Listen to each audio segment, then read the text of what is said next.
आप सभी, जैसे आपने लिखा मूल निवासी, और सबसे बड़ी पहचान है कि आप इस देश के वासी हैं। और वो लोग डराने की, दहशतगर्दी की कोशिश कर रहे हैं जो इस देश के भी नहीं है, देश से बाहर से आकर भारत के रहने वाले मूल निवासियों को डराने की कोशिश कर रहे हैं।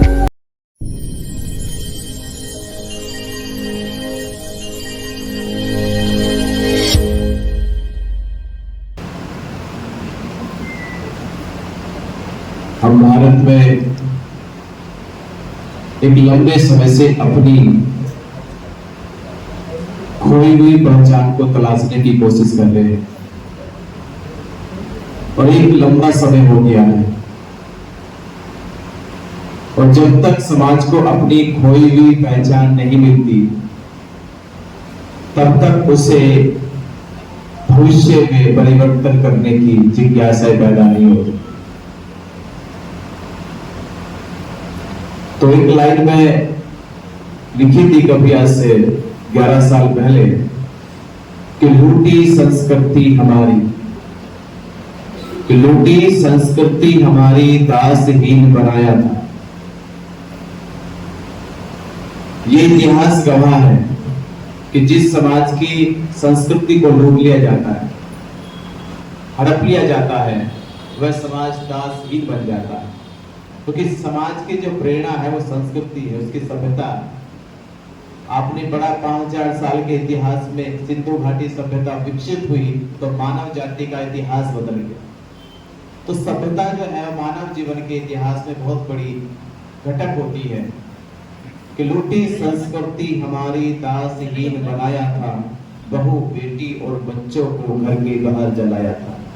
आंखों से टपके आंसू कोई फरियाद सुनना पाया था। होता रहा शोषण हमारा, कोई अल्लाह ईश्वर देवी देवता भगवान आया था। और लिया जन्म भीम ने जगत में पढ़ लिख कर अनूठा ज्ञान पाया था। तोड़ मनवादी जंजीरों को भारत के शोषित पीड़ित समाज को जगाया था। तो जागृति कि खोए हुए समाज की संस्कृति सभ्यता को समाज में पुनः स्थापित करने की जो जागृति है, जिस तरह से बाबा साहब डॉक्टर अंबेडकर जी ने अपने अथक प्रयासों से समाज में स्थापित किया, उसी का परिणाम है हम, उसी का स्वरूप आप है। तो जब हम बाबा साहब डॉक्टर अंबेडकर जी की जागृति का परिणाम है, स्वरूप है, तो वो हमारे भीतर भी वही पीड़ा हमारे भीतर भी नजर आनी चाहिए जिस पीड़ा को बाबा साहब डॉक्टर अंबेडकर जी महसूस करते हैं, उसे देखते अपने भीतर। वो पीड़ा उतनी बड़ी पीड़ा है कि उस पीड़ा में बच्चों की पीड़ा भी छोटी नजर आने लगी थी। एक मां बाप के लिए बच्चों की पीड़ा से बड़ी संसार की कोई पीड़ा नहीं है। मैं माँ बाप की बात कर रहा हूं। माँ बाप के लिए बच्चों की पीड़ा से बड़ी संसार की कोई बड़ी पीड़ा नहीं है। पर अगर संसार की पीड़ा समझ में आ जाए तो फिर बच्चों की पीड़ा छोटी हो जाए। इसका उल्टा उदाहरण थे बाबा साहब डॉक्टर अंबेडकर। संसार के माँ बाप को केवल बच्चों की पीड़ा के सामने कोई पीड़ा नजर नहीं आती, पर बाबा साहब अंबेडकर की पीड़ा उतनी ऊंची थी कि उन्हें अपने बच्चों की पीड़ा छोटी लगने लगी। इस सोच के आधार पर बाबा साहब डॉक्टर अंबेडकर जी ने यह युग परिवर्तन का आंदोलन खड़ा कर दिया। युग परिवर्तन का आंदोलन बाबा साहब डॉक्टर अंबेडकर जी ने जिस आधार पे किया वो थी सड़ी गली व्यवस्थाओं को बदलकर, जिसने समाज को खोखला कर दिया था, समाज की सोच को जाति से घृणित कर दिया था। जाति से ऊपर सोच नहीं सकते थे। जाति के कारण ही समाज की धार्मिक, सामाजिक और राजनीतिक, शैक्षिक उन्नति नहीं हो पाई। इस जाति के द्वंद्व को तोड़ने के लिए बाबा साहब डॉक्टर अंबेडकर जी ने 14 अक्टूबर 1956 को भगवान बुद्ध के धर्म की दीक्षा ली। और एक साल खराब लोगों के साथ लेना, ये देश का पहला उदाहरण है। आज भारत देश में बाबा साहब डॉक्टर अंबेडकर से पहले और बाबा साहब अंबेडकर जी के बाद ना तो पहले इतनी बड़ी संख्या में किसी ने दीक्षा ली थी और ना आज तक ली। ये उदाहरण क्यों दिया गया? ये उदाहरण इसलिए दिया गया कि बाबा साहब अंबेडकर जी ये सिद्ध करना चाहते थे कि हम उस समाज से आते हैं कि जब युग परिवर्तन की ओर चलते हैं तो एक नहीं चलते, लाखों चलते हैं। युग परिवर्तन की धारा में जब ये समाज बढ़ता है, अकेला नहीं चलता, ये लाखों को करोड़ों को लेके चलता। ये ताकत दिखाने, एक शक्ति दिखाने दी है। उस शक्ति का ही नतीजा था कि पूरे देश में हलचल मच गई, साजिशें होने लगी, षड्यंत्र होने लगे। बाबा साहब डॉक्टर अंबेडकर जी 53 दिन जीवित रहे। दीक्षा लेने के बाद 53 दिन जीवित रहे और 53 दिन में भारत और भारत के बाहर देशों में बाबा साहब अंबेडकर जी की दीक्षा की चर्चाएं होने लगी। 53 दिन मात्र बड़ा परिवर्तन होने वाला, युग परिवर्तन होने वाला था, भारत बोधमय होने वाला था, भारत की खोई गई पहचान विरासत वापस होने वाली थी।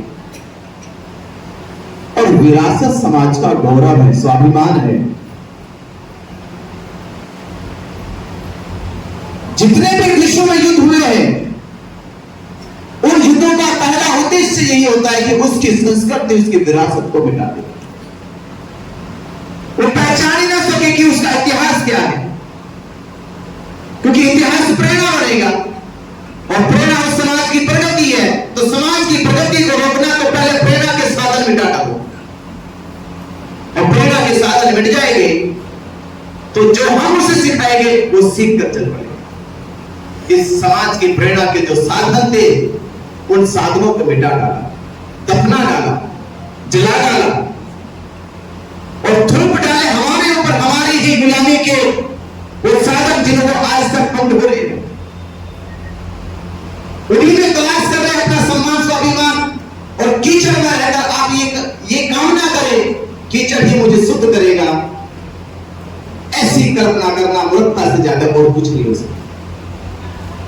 कीचड़ को तो छोड़ना पड़ेगा, इस कीचड़ को छोड़ना होगा। इसलिए बाबा साहब अंबेडकर ने दीक्षा लेने से 21 साल पूर्व कह दिया था कि मैं हिंदू धर्म में पैदा हुआ, ये मेरे बस की बात नहीं थी। ये कहना बहुत बड़ी बात है। भारत आजाद भी नहीं हुआ, मुगलों का और अंग्रेजों का शासन है और अंग्रेजों के शासन में दूसरी और मनुस्मृति का शासन लागू है। उस दौर में जब ब्राह्मण सर्वसत्ता था, जिसकी बात पत्थर की लकीर हो जाती थी, कोई कानून भी नहीं था, उस समय बाबा साहब अंबेडकर जी का आप सोचे क्या जिगरा हो। और कमरे में बैठ के नहीं बोलते, घर में बैठकर नहीं बोलते।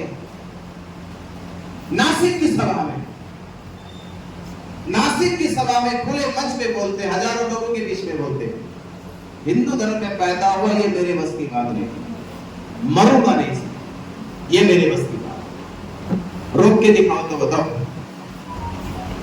ये चैलेंज था, हौसला बढ़ाया समाज का, उम्मीदें जगने लगी कि कुछ परिवर्तन हो जाएगा।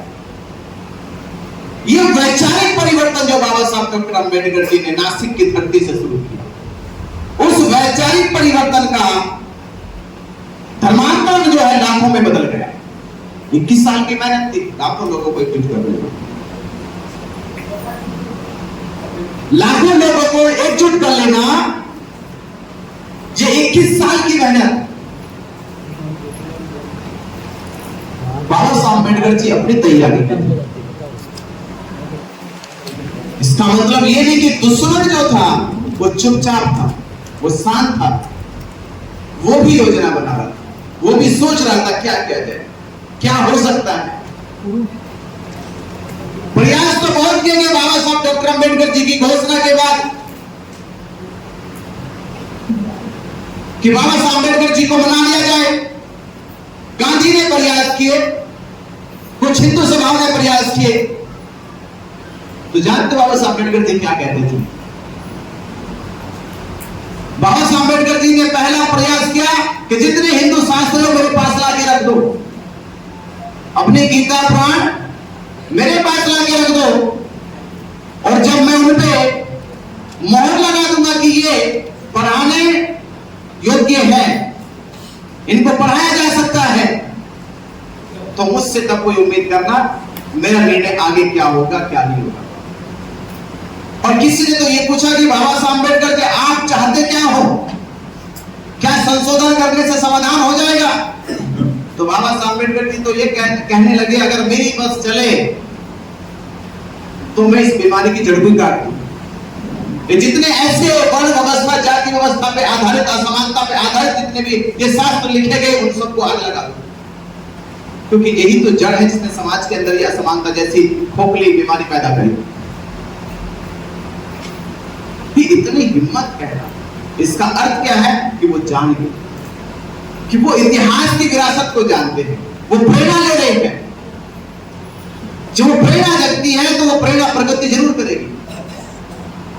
तो बाबा साहब अम्बेडकर जी ने वो इशारा किया कि भारत बहुत बड़ा,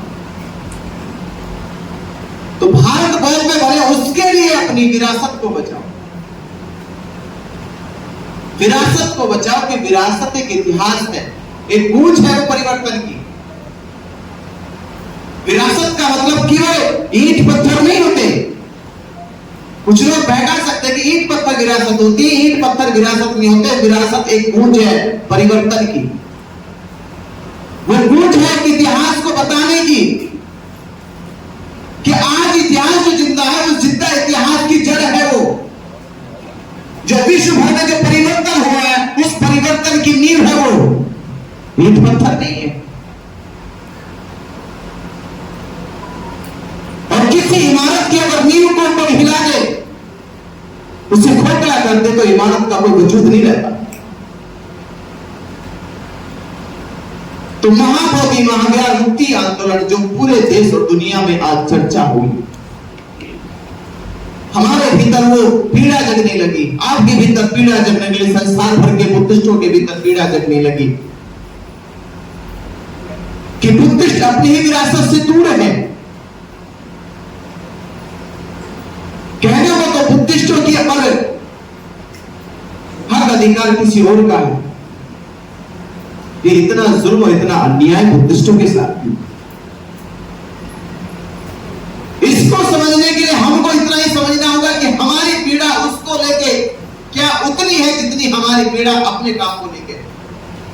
क्या जो काम आप अपने जीवन में रोजमर्रा में करते हो, उसके बारे में सोचते हो, उसके बारे में गणित चिंतन करते हो, क्या उतना ही चिंतन आपने महाबोधि महाज्ञान के लिए किया?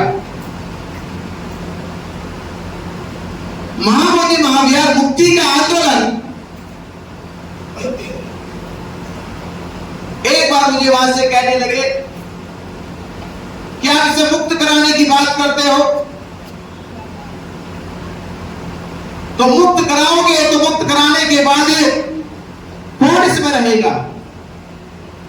हमने कहा चिंता रहने की नहीं है, कौन रहेगा? चिंता इस बात की है कि महाबोधि महाविहार विश्व की प्रेरणा का स्थल है, प्रेरणा का स्थल। और भारत में महाबोधि महाविहार के अलावा दूसरा कोई स्थल नहीं जहां से विश्व को प्रेरणा लेके जाता, वो केवल अकेला। राम मंदिर से केवल राम को मानने वाले हिंदू लोग प्रेरणा ले सकते हैं। वृंदावन मथुरा से कृष्ण को मानने वाले हिंदू प्रेरणा ले सकते हैं। और महाबोधि महाविहार केवल भारत के बुद्धिस्टों के लिए नहीं है, वो दुनिया भर के बुद्धिस्टों और सभी जितने भी बुद्ध की फिलॉसफी में, दर्शन में विश्वास करते हैं, उन दुनिया भर के लिए प्रेरणा का स्थल है, उन सबके लिए। तो महाबोधि महाविहार भारत और भारत से साथ साथ दुनिया के परिवर्तन का केंद्र स्थल है। और उस केंद्र स्थल पे वो शिक्षा जो बुद्ध की शिक्षा थी, उसका वहां पर प्रचार प्रसार रोक दिया जाए। शांति की जगह अशांति का प्रचार किया जाए, धर्म की जगह अधर्म का प्रचार किया जाए, सत्य की जगह असत्य का प्रचार किया जाए, और जहां तथ्य और शांति की बात थी वहां आडंबर पाखंड जैसे कर्मकांड किया जाए। रोकना इसको।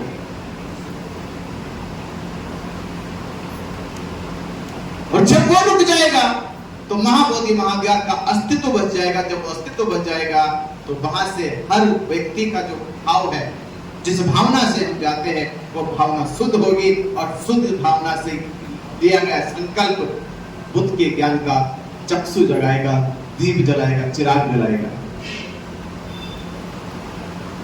हमें शुद्ध करना उसे।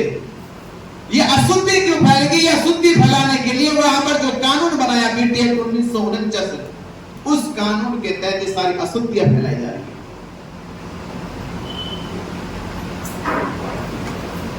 जब हमारे घर में कहीं लगता है कि हमारे हिसाब से घर नहीं चल रहा है, तो हम कितना प्रयास करते हैं उस घर की शुद्धि के लिए। ये घर मेरा है और मैं अपने जीवन भर की कमाई कर लगा देता हूं उस घर में। मेरा घर शुद्ध हो जाए, साफ हो जाए, अच्छा दिखने लगे। बड़े बड़े इंजीनियर लगाते हो। ये जरूरत है महाबोधि महाविहार। उसके लिए कोई बाहर का इंजीनियर नहीं आएगा, उसके इंजीनियर आप सब लोग हैं। कि महाबोधि महाविहार कैसा बनेगा, कैसा रहेगा, उसकी इंजीनियरिंग आपके हाथों में है। जिस दिन ये हाथ महाबोधि महाविहार की ओर चलेंगे कि इसको अब हम गंदगी जितनी भी इसमें फैलाई गई है वो साफ करेंगे और महाबोधि महाविहार मुक्त करेंगे, उस दिन हमारे वर्चस्व की लड़ाई हम जीत जाएंगे और भारत में युग परिवर्तन होगा। लड़ाई वर्चस्व की चल रही है। वर्चस्व की लड़ाई क्यों चल रही है? महाबोधि महाविहार जीत गए बुद्धिस्ट लोग तो सैकड़ों मंदिरों पे दावा करें। सैकड़ों मंदिरों पर दावा होने वाला है। वो जान के, पर हम नहीं जान रहे कि एक महाविहार जीतने के बाद 100 हिंदुओं के मंदिर खाली होने शुरू हो जाएंगे। और जब 100 हो सकते हैं तो फिर वो 1000 भी हो सकते हैं, क्योंकि जब तक एक ना हो जाए, लड़ाई बस एक की शुरू है। जिस दिन एक हो गया तो एक की डिजिट 2 हो जाती है, 2 की डिजिट 3 हो जाती है, 3 से फिर 4, फिर तो संख्या बढ़ती जाए, पर एक तो हो जाए शुरू।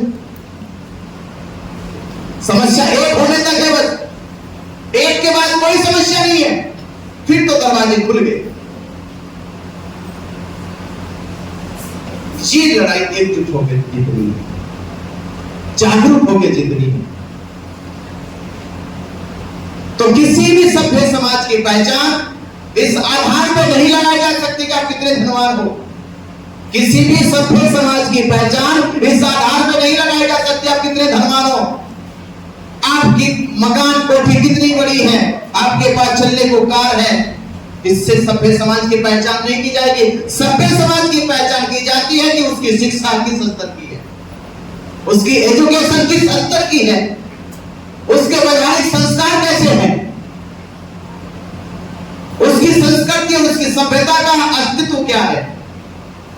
ये गणित लगाया जाता है किसी सभ्य समाज की पहचान के लिए। और जब आपकी पहचान शिक्षा, संस्कार और संस्कृति विरासत से की जाती है तो आप इस संसार की सभ्य समाज बन जाते हैं, सभ्य समाज बन जाते हैं। तो आज हमारे पास तो है, हमारे स्तर की शिक्षा नहीं है।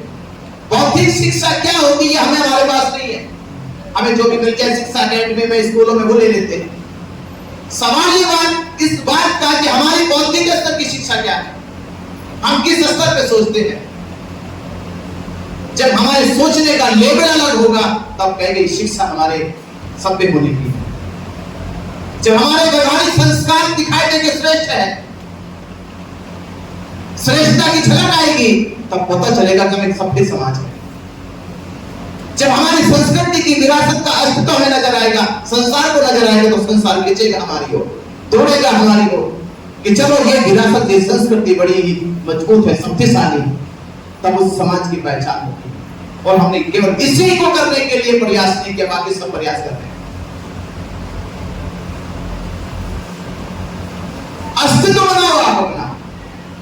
स्थापित किया जा सके। और कोई भी जंग लड़ाई इस आधार पर नहीं जीती जाएगी कि हम लोग केवल बोलते रह जाए और करने वाला करके चला जाए।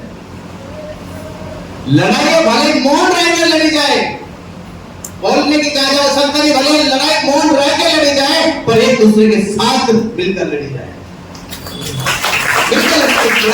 भले मौन रहो। और जिससे भी हमें समझ में आ गया उससे हम कह रहे हैं कि बाबा साहब डॉक्टर अंबेडकर जी जो कहते हैं कि युग परिवर्तन होगा, उस दिन इस भारत में युग परिवर्तन होगा। तो महाबोधि महाविहार मुक्ति के लिए एक लंबे समय से ये प्रयास किया जा रहा है, 134 साल से प्रयास किया जा रहा है। 134 साल से हमें ये सफलता नहीं मिली है। सफलता नहीं मिली, उसके बहुत सारे कारण हो सकते हैं। पहले 2 बड़े आंदोलन चलाए गए, इन 2 बड़े आंदोलनों का बड़ा परिवर्तन भी हुआ, पर वो बड़ा परिवर्तन उन आंदोलन का हुआ, पर बड़ा परिवर्तन एक और है जो महाबोधि महाविहार का हुआ। हम बड़े परिवर्तन महाबोधि महाविहार से बड़ा परिवर्तन नहीं मान सकते। बड़ा परिवर्तन तब होगा जब महाबोधि महाविहार मुक्त होगा, वो बड़ा परिवर्तन होगा। उस बड़े परिवर्तन के लिए ये तैयारी आज की तारीख में चल रही है। आज की तारीख में तय कर लिया गया है कि ये मूवमेंट, ये आंदोलन, महाबोधि महाविहार मुक्ति का आंदोलन इस बार पूरी तरह से अम्बेडकरवादी बुद्धिस्टों के हाथ में।